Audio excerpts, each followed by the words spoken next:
Apakah benar kalau seorang perempuan ahwal jika menikah dengan seorang laki-laki dari Ahlul Bait itu tidak berhak melarang suaminya bila menikah lagi dengan Syarifah, bahkan ia akan berdosa jika melarangnya?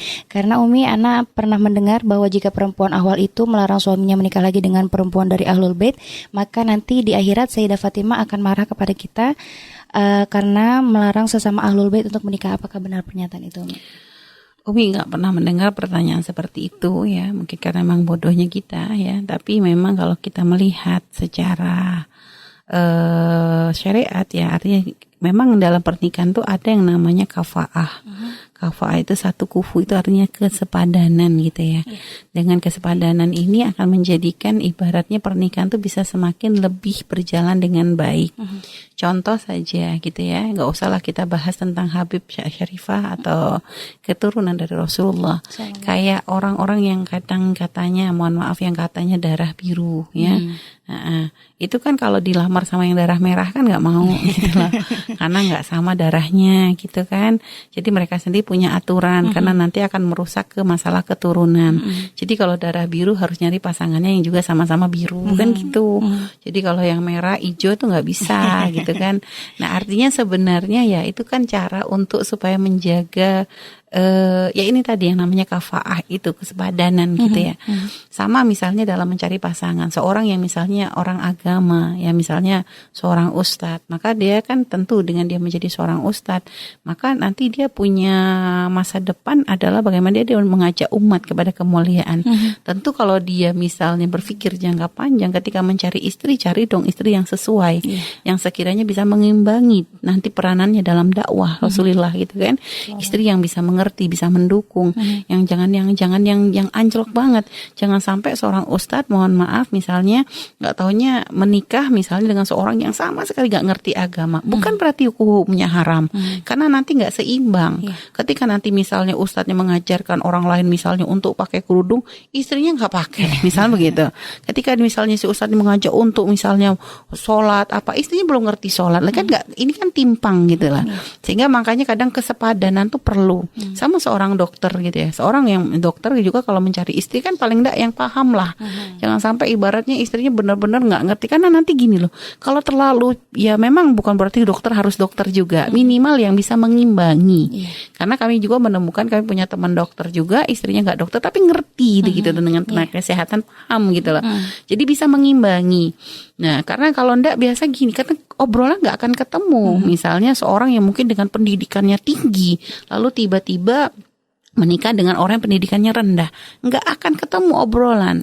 Akhirnya nanti kalau sudah dari obrolan komunikasi nggak indah, akhirnya berjalannya rumah tangga pun menjadi tidak indah. Nah sekarang seorang sayyid ya, seorang yang keturunan Rasulullah SAW, paling pantas adalah mereka menikah dengan yang sama-sama keturunannya Nabi Muhammad SAW, karena itu adalah nasab tertinggi. Jadi nasab tertinggi paling bagus bersanding dengan sama-sama nasab yang tertinggi gitu.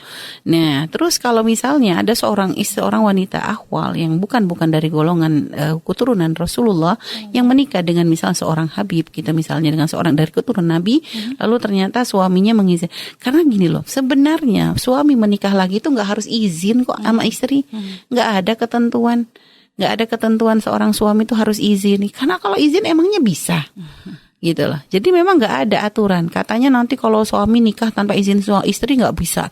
Kata siapa? Itu secara negara. Bukan kalau secara syariat tidak ada. Walaupun suami Anda bukan seorang Habib misalnya, nggak ada aturan bahwa nanti suami juga ibaratnya harus izin juga kepada Anda gitu. Nah kalau misalnya ada seorang Habib menikah dengan seorang ahwal, lalu tiba-tiba beliau ingin menikah lagi dengan seorang Syarifah misalnya begitu. Ini sekarang gini loh, rumah tangga ini ya Anda menjalani gitu ya. Ada kalau memang sudah suami punya keinginan seperti itu, dan mungkin untuk menjaga keturunan dan sebagainya, artinya ya Anda ketika menikah dengan beliau seperti apa, Anda harus siap gitu dengan kondisi. Mungkin keluarga beliau apakah waktu itu nerima atau tidak, karena mungkin bisa saja keluarga beliau sendiri dengan pernikahan ini tidak menerima, cuma ya karena mungkin sudah sudah kadung senang dan sebagainya, akhirnya tapi dengan harapan tetap nanti sambung ya. Artinya Anda harus bisa berpikir dengan langkah yang Anda pilih untuk menjadi pasangannya, artinya resiko ini mungkin terjadi gitu loh. Kalau masalah aturan syariat bahwa nanti ya namanya cemburu, pasti siapa sih yang nggak cemburu? Siapa sih yang nggak cemburu? Pasti Anda sebagai seorang istri pun akan merasa cemburu, akan merasa sakit dan sebagainya.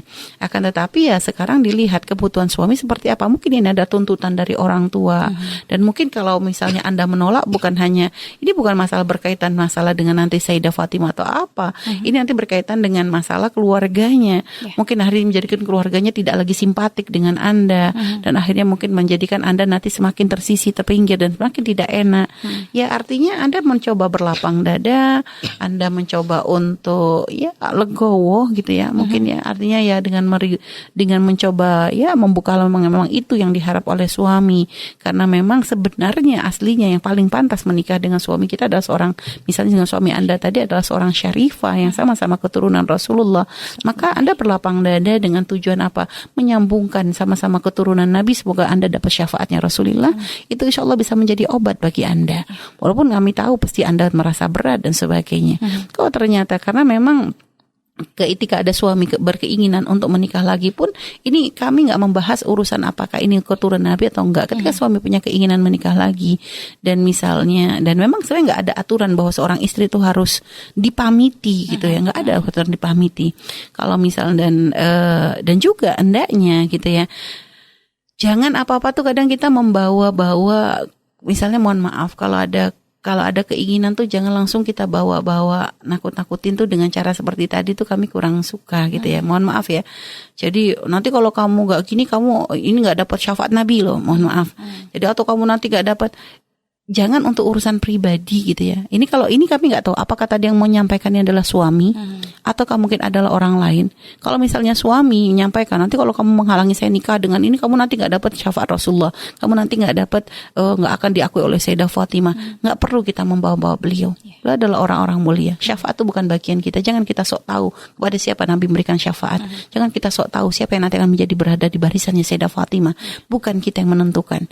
Jadi bukan kita yang menentukan. Jadi jangan sampai kita itu ketika punya keinginan pribadi lalu membawa-bawa nama orang-orang mulia untuk supaya keinginan kita itu terpenuhi. Itu bukan suatu hal yang dibenarkan juga. Jadi gitulah. Kalau memang ada seorang suami ingin menikah, misalnya dia dari segolongan Habib, nikah. Kalau memang misalnya memang tidak mampu lagi untuk menahan dan sebagainya, atau mungkin ada tuntutan keluarga dengan tujuan untuk menjadikan sambungnya duriyah Nabi dengan duriyah Nabi, kan gitu, karena masalah kafa'ah. Ya Anda menikah tapi tanpa harus membawa-bawa hal ini gitulah. Jadi seperti itu. Intinya kita tidak akan bisa sampai kepada barisannya Sayyidah Fatimah jika kita bertentangan dengan akhlak beliau, jika kita tidak bisa mengikuti perilaku beliau, jika kita nggak bisa meneladani beliau, jika kita nggak punya cinta kepada beliau, maka kita akan terputus dari Sayyidah Fatimah. Itu saya wallahu a'lam bishawab.